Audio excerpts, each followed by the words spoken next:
에스겔서 제46장 16절에서 24절까지 우리 한 절씩 교독합니다.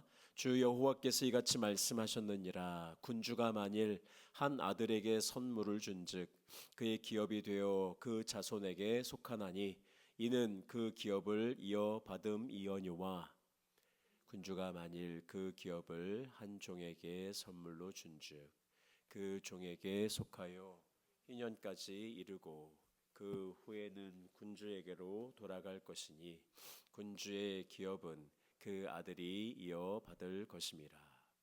군주는 백성의 기업을 빼앗아 그 산업에서 쫓아내지 못할지니 군주가 자기 아들에게 기업으로 줄 것은 자기 산업으로만 할 것임이라.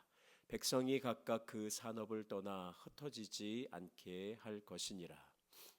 그 후에 그가 나를 데리고 문 곁 통행구를 통하여 북쪽을 향한 제사장의 거룩한 방에 들어가시니 그 방 뒤서쪽에 한 처소가 있더라.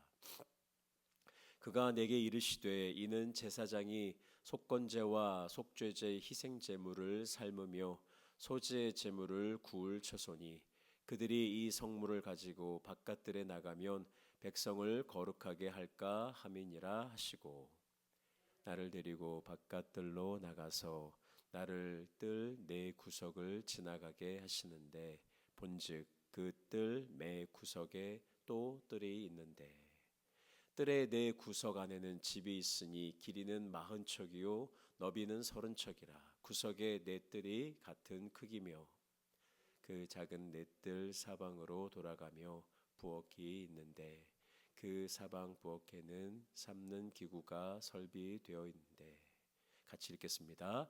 그가 내게 이르시되 이는 삶는 부엌이니 성전에서 수종드는 자가 백성의 재물을 여기서 삶을 것이니라 하시더라. 아멘. 오늘 주신 말씀을 통해서 빼앗지 않고 살리는 공동체, 빼앗지 않고 살리는 공동체라는 제목으로 함께 주신 은혜를 받도록 하겠습니다. 오늘 본문 말씀은 두 개의 큰 주제를 가지고 말씀이 기록되어져 있는데 서로 연관관계가 전혀 없어 보입니다. 먼저 16절에서 18절 말씀을 보시면 왕, 군주가 자신의 기업을 어떻게 나눌 수 있는가, 또 아무리 군주라 해도 백성들의 땅을 빼앗을 수 없다라고 하는 토지에 관한 그리고 자신의 산업을 어떻게 나눌 것인가에 대한 규정, 그리고 19절에서 24절은 성전의 아주 독특한 구조를 우리에게 설명해 주시는데 바로 성전의 네 구석에 있는 부엌, 우리 키친, 부엌에 관한 그런 말씀을 오늘 우리가 읽을 수가 있습니다. 하나는 땅에 관한 이야기고 하나는 음식에 관한 이야기입니다. 전혀 연관성이 없어 보이는 이 두 장면이 오늘 연결되어져 있는데 또 자세히 보시면 또 하나의 공통된 메시지가 있음을 우리는 보게 됩니다. 바로 하나님께서 회복하시고자 하는 공동체는 하나님께서 성전을 회복하시고 그 성전을 중심으로 새롭게 이제 무너진 이스라엘을 새로이 회복하시고자 하는 그 새로운 공동체는 다른 사람의 것을 빼앗고 다른 사람을 해하는 그런 공동체가 아니라 오히려 다른 사람들의 몫을 지켜주고 나아가 그들의 삶을 서로 돌보아주는 그런 공동체, 서로 살리는 공동체가 되어야 함을 우리에게 보여주고 있습니다. 먼저 16절에서 18절 전반부의 말씀을 보시면 왕은 자신이 받은 기업을 아들, 왕이니까 아들이 왕자겠죠. 차후에 이제 왕이 될 그 아들에게 줄 수 있다. 유산으로 물려줄 수 있다. 이렇게 말씀하고 있습니다. 뿐만 아니라 종에게도 일정 기간 나누어 줄 수 있지만 그 기간이 끝난 이후에는 다시 그 땅이 아들에게로 귀속된다. 그러니까 결국 왕은 아들에게 물려줄 수 있다라고 하는 그 규정입니다. 그런데 여기에 아주 또 독특한 구절이 하나 더 들어갑니다. 18절 말씀 보시면 왕이라고 해도 절대 할 수 없는 게 있는데 그것이 무엇이냐? 왕은 백성의 기업을 빼앗아 그 산업에서 쫓아내지 못한다라고 말씀하고 있습니다. 아무리 왕이라고 여기 군주라는 표현을 썼습니다. 군주, 왕보다 좀 더 강한 의미잖아요. 아무리 자신이 절대 권력을 가진 군주, 왕이라고 해도 그 권력을 가지고 자신의 힘을 가지고 백성의 땅을 빼앗으면 안 된다라고 오늘 말씀하고 있습니다. 무슨 소리일까요? 여러분 오늘 이 말씀을 들을 때 자연스럽게 우리 마음속에 떠오르는 한 사건이 있을 겁니다. 아합하고 나봇이라고 하는 아합은 북이스라엘의 가장 강력한 왕이었지만 동시에 가장 악한 왕이었습니다. 자기에게도 얼마나 많은 좋은 왕궁에 속한 포도원도 있고 얼마나 좋은 밭이 많이 있었지만 그 사람은 하나에 지금 꽂혔어요. 그게 누구냐? 나봇이라고 하는. 이렇게 보니까 나봇이라고 하는 사람이 가지고 있는 포도원이 너무 좋아 보이는 거예요. 그래서 처음부터 뺏은 건 아니에요. 나봇에게 이야기를 합니다. 그 포도원을 나에게 팔아라. 내가 값을 쳐주겠다. 그런데 나봇은 이 밭은 대대로 할아버지 아버지 이 조상 대대로 내려오는 우리 가문의 밭이라 내가 팔 수가 없습니다. 그랬더니 이 아합과 이세벨이 어떻게 합니까? 죽여버리죠. 죽여버리고 뺏어버립니다. 여러분 오늘 하나님께서 말씀하시는 것이죠. 백성을 지켜야 될 왕이 자신의 권력을 가지고 백성의 터전을 빼앗는 일은 있어서는 안 된다라는 것입니다. 하나님께서 새로운 성전과 새롭게 회복할 공동체 그 안에서 이 아합의 악한 죄가 다시는 일어나서는 안 된다라고 말씀하는 거예요. 우리에게 하나님께서 맡기신 것들이 있습니다. 우리가 비록 왕, 군주는 아니라 하더라도 하나님께서 우리에게 주신 물질도 있고 또 건강도 있고 지식도 있고 경험도 있고 또 우리 나름의 지위와 영향력도 하나님께서 우리에게 주셨습니다. 하나님께서 그것을 우리에게 주신 목적이 있습니다.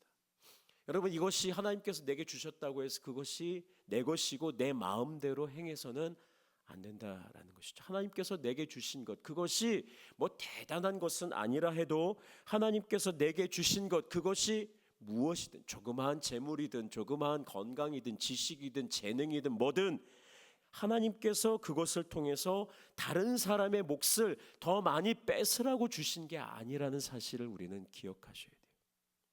내가 이걸 가지고 저 사람 조금 더 갖고 있는 거 나보다 조금 더 연약하고 아니면 저 사람을 내가 어떻게 악한 수를 써서라도 뺏어야겠다 그래서는 안 된다.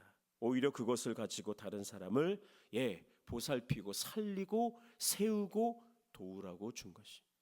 그래서 오늘 우리 사랑하는 나성서남교회 성도들께서는 어딜 가든지 다른 사람들에게 유익이 되고 돕는 손길 다른 사람들이 고마워하고 또 감사하는 그런 복된 인생 될 수 있기를 바랍니다.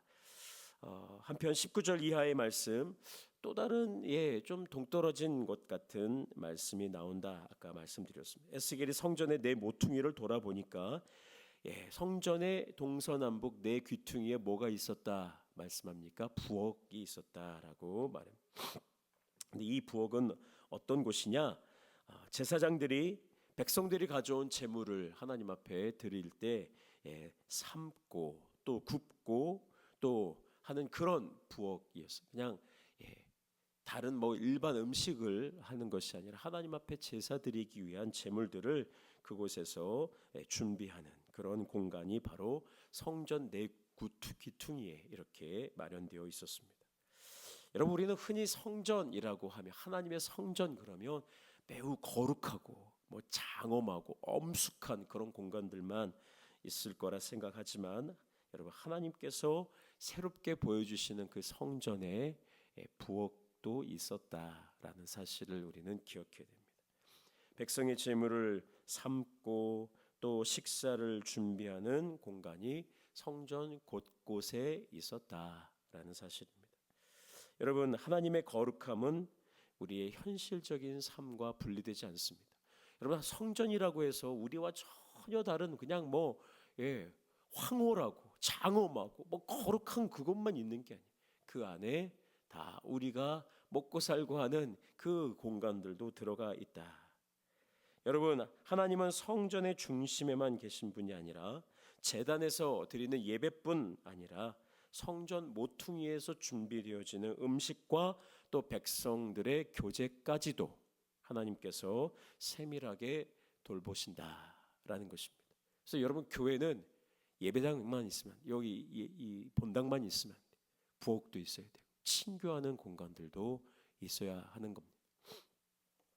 앞서 하나님께서는 백성들이 살아갈 땅을 빼앗기지 않도록 그 기업을 지켜주셨어요. 명령하셨어요. 절대로 백성들의 땅을 빼앗지 마라.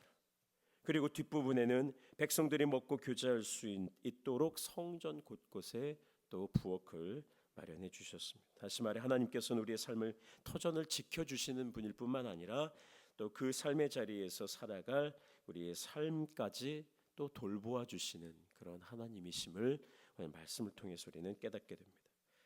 그러므로 하나님의 교회도 이런 공동체가 되어야 됩니다. 여러분, 교회는요, 사람의 자리를 빼앗는 곳이 되면 안 됩니다. 교회는 누구나 이곳에 왔을 때 그분에게 자리를 마련해 줘야 됩니다. 오늘날 아무래도 사회가 너무 참 우리가 못 믿어온 사회가 됐어요. 그 사람을 우리가 온전히 신뢰하기가 참 쉽지 않은 사기꾼들도 많고, 또 요즘 이단들도 많고, 교회를 넘어뜨리기 위해서 오시는 분들도 많고, 그래서 우리가 그래도 처음에는 또 경계도 하고 또 지혜롭게 해야 될 부분도 있지만, 우리 교회에 오시는 분들은 누구라도 우리가 이곳에 자리를 마련해 주는 그런 교회가 되어야 됩니다. 수고하고 무거운 짐진 자들이 다 이곳에 와서 쉼을 얻을 수 있도록 해야지. 우리가 백안시한다 그러잖아요. 이렇게 헐겨보면서 그 우리 교회에 새로 오시는 분들을 이렇게 우리가 사랑으로 맞이하지 못할 때가 많아요. 제가 깜짝 놀랐어요. 우리 교회 아주 오래되신 그런 권사님인데 저한테 웃으면서 쓱 지나가면서 하시는 말씀이, 아이고 목사님, 저는 우리 교회에 새 가족들이 오는 게 불편해요. 싫어요. 제가 충격받아서 지금 제가 잊혀지질 않아요. 여러분, 그러면 안 됩니다. 새로 오신 분들이 있으면 가서 말벗도 해주고, 얼마나 낯설고 얼마나 처음 우리 교회 왔을 때 화장실이 어디 있는지도 모르고 뭐가 어쩐지 모르고 답답할 거 아니에요. 그때 우리가 같이 가서 말벗도 해주시고 안내도 해주시고 사랑의 따스한 말도 해주시고, 그러면 얼마나 참 귀하겠습니까?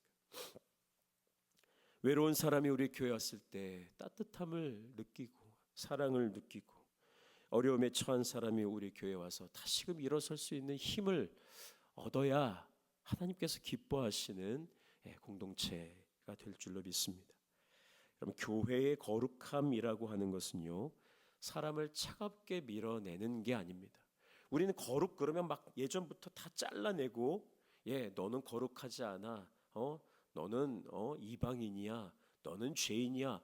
우리는 잘못된 거룩함은 자꾸 사람을 쳐내는 거예요. 차갑게 밀쳐내는 게 거룩함이라고 착각합니다. 그러나 진정한 하나님의 거룩함은요, 우리의 몫을 지켜주시고 또 굶주린 사람들을 배불리 먹이고 지친 사람을 품어주는 따뜻한 거룩함이라는 사실을 잊지 마시기 바랍니다. 하나님의 거룩함은 결코 차갑고 냉랭한 무자비한 거룩함이 아니라 따스한 사랑의 거룩함이다라는 사실입니다. 사랑하는 성도 여러분, 하나님께서는 우리에게 무언가 빼앗기 위해서 우리에게 오시는 분이 아닙니다. 우리의 기업을 지켜주시고 우리의 필요를 채워주시고 마침내 독생자 예수 그리스도까지 우리에게 내어주셔서 우리를 구원해 주시고 살려주신 분이 바로 우리 하나님이심을 기억하시기 바랍니다. 그러므로 오늘 우리도 하나님께 받은 그 사랑과 은혜를 흘려 보내야 됩니다. 나누어 줘야 됩니다. 우리 교회에 오시는 모든 이들에게 그 사랑과 은혜를 우리도 나누어야 됩니다. 서로 위로해야 됩니다. 서로 보듬어 주고 사랑해 주어야 됩니다. 그래 우리 가정과 교회가 사람을 밀쳐내고 흩어지는 공동체가 아니라 사람을 품고 또 다시 살리고 세워주는 그런 따뜻한 하나님의 거룩함을 이루어가는 그런 우리 교회가 될 수 있기를 바랍니다.